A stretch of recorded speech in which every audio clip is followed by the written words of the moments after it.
Plateau de Canal Matin édition de ce jour, édition de ce mercredi. Il est 6h30 en temps universel, 7h30 heure locale. La musique que l'on entend est celle qui nous laisse, oui, tout à fait. Nous laisse rentrer Jean-Jacques Zé qui est déjà presque prêt pour nous offrir cette revue de presse, l'édition de ce mercredi. Voilà, on laisse un peu couler la musique, question de le mettre vraiment en condition. Yes.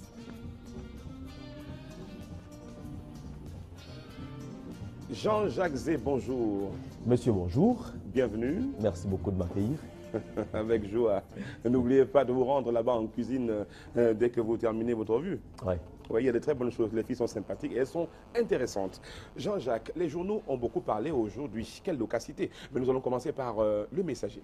Et un message fort qui vient du Rassemblement démocratique du peuple camerounais, du moins du président national de cette formation politique, le président Paul Biya, qui a signé une importante décision hier portant création d'un conseil de discipline pour sanctionner ce que le journal de Feu Pius Ndiaye a appelé ce matin les rebelles du Rassemblement démocratique du peuple camerounais. Le thème est peut-être à la mode, peut-être qu'il correspond également à la situation vécue au sein du RDPC pendant, avant, pendant ou après le double scrutin du 30 septembre dernier. Toujours est-il que le texte est clair. Il est question justement de passer à ce conseil de discipline, ceux-là qui n'auront pas respecté les instructions données par le Rassemblement démocratique du peuple camerounais dans la conduite de ces différentes élections. La commission pour la grande palabre est conduite par Peter Mafani Moussongué, l'ancien Premier ministre, le chancelier des ordres nationaux, le sénateur également du Sud-Ouest, qui sera accompagné de quelques personnalités d'ailleurs citées par notre confrère ce matin qui représentent les grands blocs sociaux, géographiques et même politiques de notre pays, avec quelques autres personnalités qui s'alignent également pour former le club de 11 membres de ce groupe pour tenir la grande parade à partir de demain au sein du Rassemblement démocratique du peuple camerounais, même s'il y a quelques interrogations qui portent encore sur le comment va se tenir le déroulé de cette session. Est-ce que de façon individuelle, est-ce que ce sera de façon collective qu'on va juger les gens? Est-ce que ce sera une seule séance ou alors ce conseil de discipline va s'étaler sur une période précise? Il n'y a pas de précision justement au sujet de la forme que prendra ce grand conseil de discipline contre les rebelles du Rassemblement démocratique du peuple camerounais. Mais au moins, on a une petite idée des peines qui sont prévues statutairement dans les textes organiques du Rassemblement démocratique du peuple camerounais et qui sont d'ailleurs relayés par le messager ce matin, qui s'interroge quand même. Peter Mafani Moussongué, aura-t-il les coudées franches dans le cadre de ce travail qui est attendu? La question reste posée au moment où le journal indique, en citant les noms de ces différentes personnalités qui vont former le grand bloc de ce grand arbre à palabre du RDPC. Sont-ils des saints?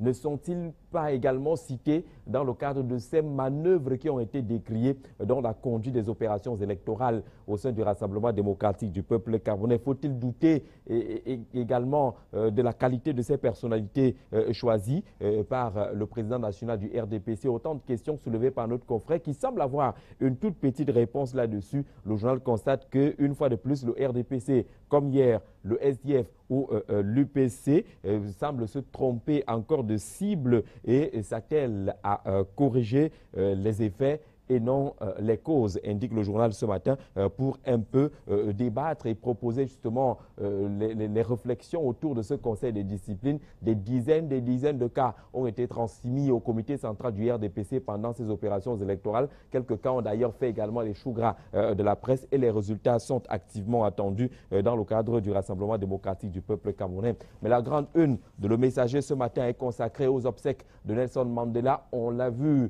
à la télévision, incroyablement, tous ces chefs d'État rassemblés, ils sont d'ailleurs cités dans les colonnes de quelques journaux ce matin, que ce soit les anciens ou les chefs d'État actuellement en fonction, que ce soit du côté de l'Occident ou de l'Afrique, ils étaient là pour accompagner Madiba, mais seulement le journal constate que Paul Biya était introuvable en Afrique du Sud. C'est le grand titre choisi par notre confrère ce matin qui constate justement que le chef de l'État camerounais n'a pas fait le déplacement du Soccer City Stadium de Soweto pour cet hommage-là qui a quand même rassemblé la crème politique mondiale. Le journal fait une sorte de SOS pour repérer où se trouverait finalement le chef de l'État après son passage à Paris dans le cadre du sommet de l'Élysée. Une chose est sûre, il n'était pas là-bas, une autre interrogation proposée par notre confrère ce matin-là. Le Haut Commissariat de l'Afrique du Sud organise aujourd'hui les obsèques nationales pour Nelson Mandela au Palais des Congrès de Yaoundé. Sont attendus les membres du gouvernement, les représentants du corps diplomatique et beaucoup d'autres curieux qui iront en tout cas assister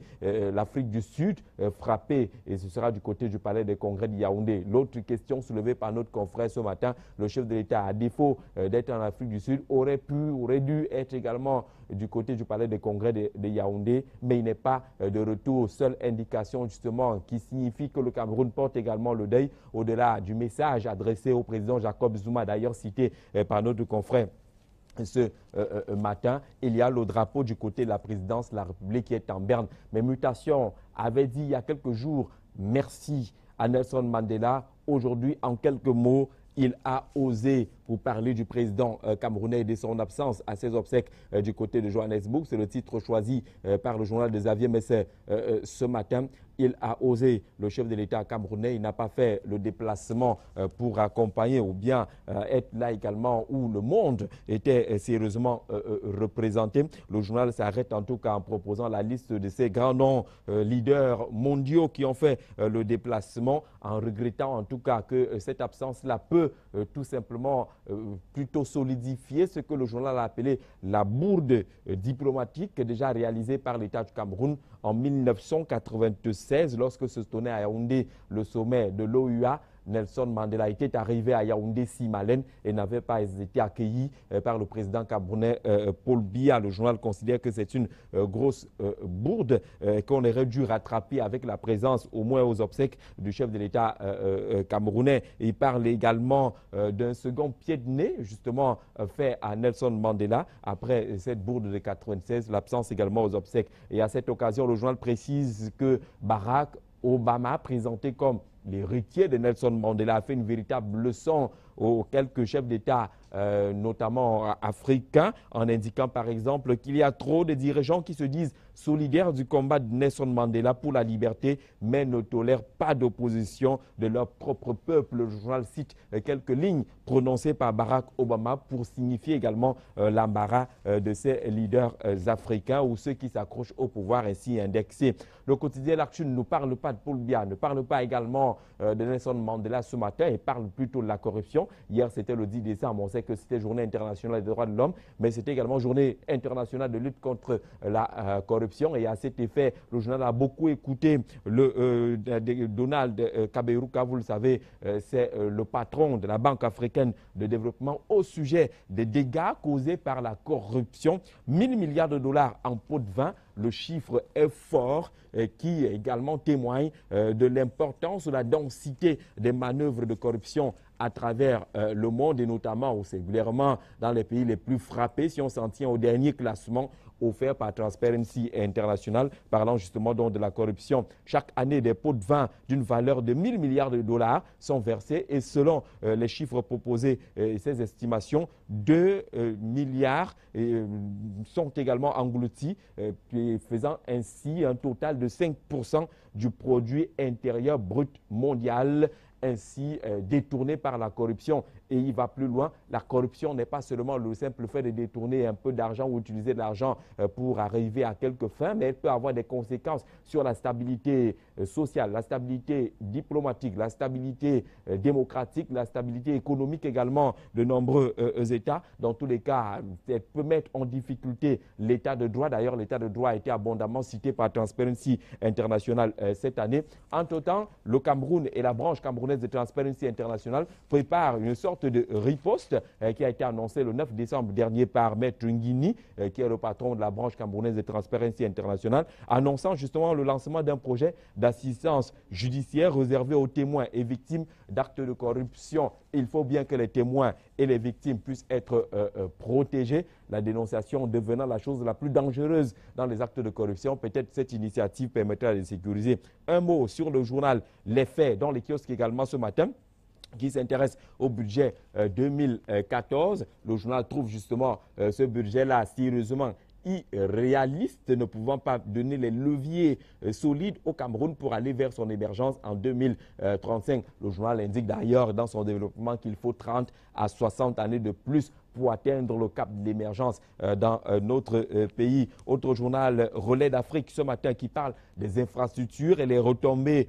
fructueuses de la visite du chef de l'État du côté de Ndokpassi. Le chef de l'État est allé de ce côté-là pour l'inauguration de la centrale à gaz de naturel de ce côté. Et comme on dit, le chef de l'État passe. Quelques lignes de développement suivent du côté de Ndokpassi. Relais d'Afrique a pu repérer quelques signes qui indiquent tout simplement qu'il y a des retombées fructueuses derrière ce déplacement du chef de l'État. Il y a des signes annonciateurs du début des travaux qui se dessinent de ce côté-là sur le terrain. Les riverains qui ont eux-mêmes déguerpi selon les recommandations et la sommation de la communauté urbaine. On a également dans les kiosques ce matin, et c'est un gratuit, il est tout petit et intéressant, c'est la voix du barman. Tiens, Jason Black, la voix du barman. Le barman veut également parler. Il y a déjà un syndicat des exploitants des débits de boissons. C'est d'ailleurs ce syndicat-là qui est l'éditeur de ce journal, qui est gratuit. Je vous ai gardé quelques copies, mais qui s'intéresse particulièrement à cette information importante, l'interdiction de la vente des whisky dans les bars. Les whisky dans les bars, on ne doit pas les vendre. Mais le journal va plus loin également en nous proposant comment et combien payer les droits d'auteur dans les débits de boissons et les bars. Eh bien, c'est la grande question. Les collecteurs des droits d'auteur arrivent tous les soirs, tous les matins, pour demander le versement de quelques sommes. Mais comment est-ce que cela doit être fait, puisqu'il y a souvent quelques lignes de discorde là-dessus. Le vin est tiré, l'information est donnée. Le vin est tiré, c'est le titre de l'éditorial choisi par Hervé Nana. Donc, pour cette distribution, il y a un exemplaire pour Eric Pounde également. Voilà. Jean-Jacques Zé. Alors, pour la revue de presse à Douala, je vais prendre le temps de parcourir la voix du barman. C'est un gratuit, voilà, la voix du barman. Jean-Jacques, merci beaucoup. Vous savez que Mme Célestine Ketcha-Cortez, maire de Baganté, sera installée ce 14. Le 14. Oui, à le 14 Baganté. décembre à Baganté. On y sera pour l'encourager, parce que déjà, la ville, elle est toute propre. On est très content quand on va à Baganté. Baganté a toujours brillé par sa propreté, et c'est une marque déposée qu'imprime sérieusement Mme Cortez, le maire de ce côté-là. Ce serait une très belle fête en tout cas. Oui. Nous serons à Baganté samedi 14 décembre justement pour l'accompagner et la célébrer aussi. En tout cas, Jean-Jacques Zé, merci beaucoup pour cette revue de la presse en direct d'ici, de Douala, le canal 2 international. Vous reviendrez demain. Voici Javis Nana, il est en direct de Yaoundé. Lui, il a commencé à sourire. Javis, merci d'être là. Bonjour, je suis avec Jean-Jacques Zé et nous, on va... Je peux te tutoyer, non? Ah oui, on va te passer l'antenne. Allons-y. Bonjour Jason, bonjour à Jean-Jacques Zé, bonjour aux téléspectateurs. Merci de nous retrouver à Yaoundé pour cet instant, vous le savez bien, consacré à la lecture transversale des parutions qui sont parvenues à notre rédaction en cette matinée radieuse de mercredi 11 décembre. Vous le savez bien, la revue de presse, c'est également en direct sur la radio Suite FM et sur notre site internet. Vous tapez tout simplement www.canal2international.net avec les applications. Vous serez en notre compagnie.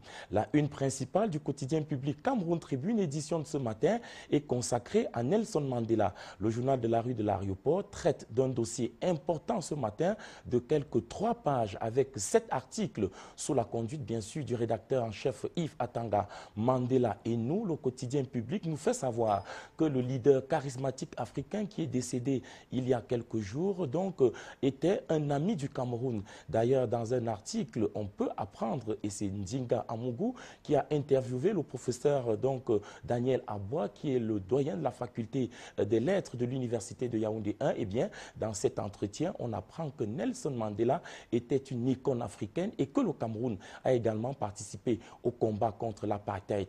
C'est un dossier important à lire dans Cameroun Tribune, édition de ce mercredi matin. Cameroun Tribune, donc, avec un passage de l'autre côté du quotidien bleu Mutation, qui s'interroge, et Cameroun Tribune qui nous dit que le président n'était pas en Afrique du Sud. Et le jour qui revient, où est passé Paul Biya? Grande interrogation, absent aux obsèques de Nelson Mandela au Soccer Stadium de Soweto hier, eh bien, le président de la République n'a pas fait apparition depuis la tenue du sommet de l'Élysée le 6 et 7 donc, décembre dernier du côté de Paris. Le journal croit savoir, sous la plume de Romuald Conlac, son rédacteur en chef, que le président de la République n'a pas du tout donné les nouvelles. D'ailleurs, il s'est fait représenter du côté de Johannesburg par le ministre des Relations extérieures, Moukoko Mbonjo, et le journal précise que, contrairement au Premier ministre israélien, Benjamin Netanyahou, qui a précisé que ce voyage en Afrique du Sud pour Israël était cher, eh bien, il n'y a pas eu de raison précise et officielle pour le président camerounais. Où est donc passé Paul Biya? Le journal Le Jour s'interroge et c'est la une principale dans son édition de ce matin. On peut également lire en cause qu'en termes d'enquête menée par le journal Investigation, eh bien, 90% des hauts commis de l'État ne font plus confiance à Paul Biya. En prenant le pouvoir en 1982, précise le journal Investigation de Nyassa Soleil, eh bien, le président avait lancé une opération de rectification des mœurs. Eh bien, à l'évidence, un peu plus de 33 ans aujourd'hui, 31 ans précisément, on se rend compte que les hauts commis de l'État se plaignent parce qu'ils se rendent compte que le président continue de faire confiance à ceux-là qui sont considérés par le journal, entre guillemets, comme des grabataires. Et l'autre information à lire dans le journal Investigation, édition de ce matin, c'est bien un commentaire autour du comité de discipline qui vient d'être installé au sein du Rassemblement démocratique du peuple camerounais. Le journal croit que c'est parti pour une grande campagne de règlement de compte, avec notamment la nomination de Peter Mafani Moussongué. Nyassa Soleil, qui signe cet article en page 7, précise que à l'occasion de législatives et des municipales, il y a eu des remous de surface, ce qu'on peut considérer comme les responsables du parti fâchés et qui ont fait savoir donc justement leur position. Ils seront jugés et peut-être sanctionnés, et Investigation croit simplement savoir qu'il s'agit d'une campagne de règlement de compte.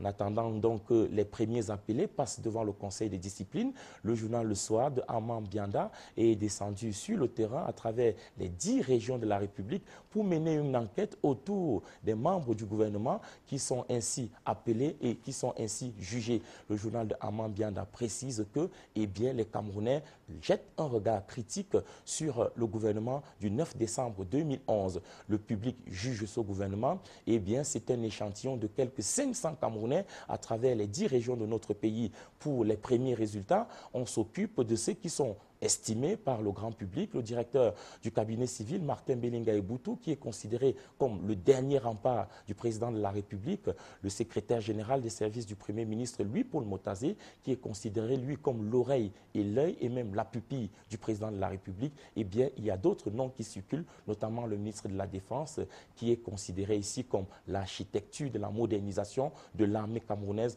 pour le développement. Et surtout, et c'est très important, le ministre de l'Enseignement supérieur, Jacques Famdongo, qui est un universitaire pétri d'expérience et qui a des soucis énormes pour mettre en place notamment un dispositif d'enseignement. Pour les mauvais ministres, l'enquête révèle en page 7 qu'ils sont quelques 20 et ainsi jugés par le grand public. Eh bien, climat social, le journal d'Emmanuel Mbok Matip est en kiosque, nous propose dans son édition de ce mercredi une lettre ouverte au couple présidentiel. Le directeur de publication de climat social adresse une longue correspondance qui s'arrête sur 22 points pour préciser que voici ce que les collaborateurs du chef de l'État ont fait du bas peuple. Cette correspondance du président de la Ligue nationale de défense donc des personnes défavorisées, la LINAPDEF, Emmanuel Mbok Matip, précise que le président de la République a maille à partir avec ses collaborateurs parce qu'il s'agit des premiers à mettre à mal donc les initiatives qu'ils viennent de prendre. Une longue correspondance qui plante dans le décor la une principale de climat social et qui précise, c'est un extrait de cette éditoriale, eh bien la science politique dont Paul Biya est maître n'est pas du tout maîtrisée par ses collaborateurs. C'est à lire en kiosque édition de ce matin.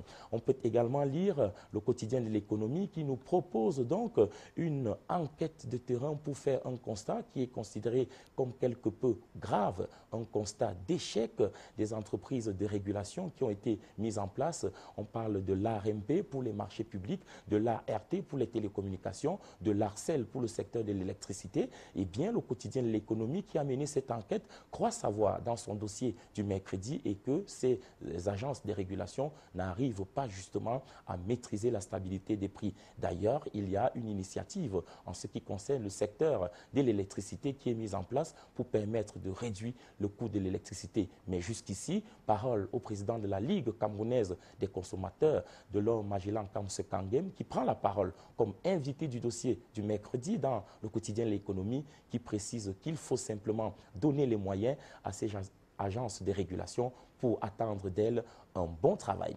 Le quotidien de L'Économie qui nous propose également une autre enquête dans le secteur des assurances avec les attestations de circulation dans le pôle transport public des voyageurs. Eh bien, le constat est du président donc, de l'ASAC, l'Association camerounaise des assureurs, M. Futé, qui précise que, eh bien, il ne faudrait pas que les pouvoirs publics et surtout les agents de police cèdent justement à ces faux qui circulent. On n'achète pas eh bien, une taxe de transport dans le secteur des assurances pour 1 mois à 16 000 hors taxe. On voit les négociations qui vont jusqu'à 3 mois pour un coût de moins de 50 000. Eh bien, ce sont des fausses assurances qui n'existent pas. L'alerte est lancée par le journal Le Quotidien L'Économie qui précise d'ailleurs dans cette enquête de Fréchis Touta qu'il y a quelque peu une attention à jeter dans ce secteur. Eh bien, du côté de Diapason, le journal de François Mboké, qui est en kiosque, c'est également une question de mal-gouvernance.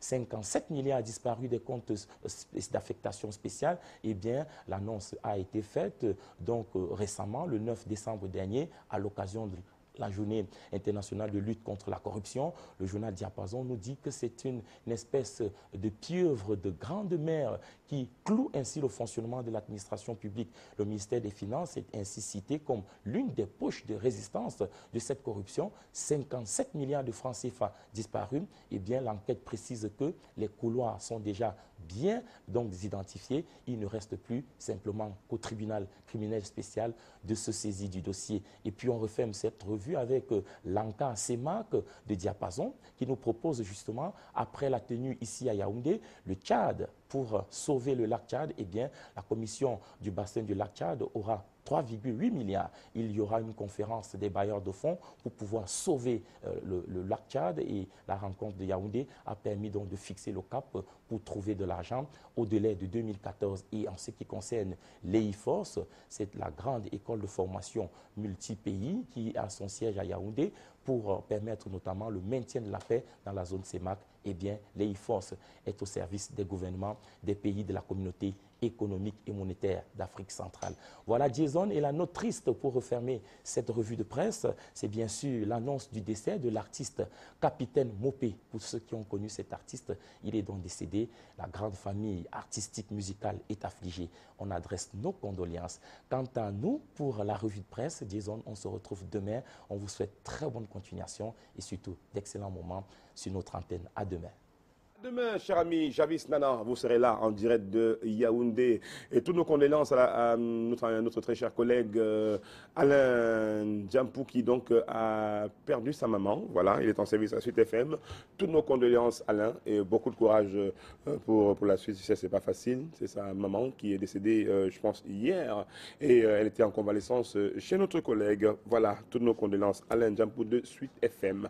Retour ici en deuxième partie. Deuxième partie. On y est. On va rapidement dire bonjour à Aboubacar Kenny. Vous êtes à Ebolova, vous nous regardez. Aboubacar Kenny, vous êtes à Ebolova. Un bonjour à M. Alain Chofo, à Souelaba FM 105, et à son épouse Noucho Juliette, épouse bien sûr Chofo, et à Bibiane Fongan, Tata Bibi. On pense également au procureur de la République là-bas du côté de Banga, Michel Djoum. Puisqu'on parle de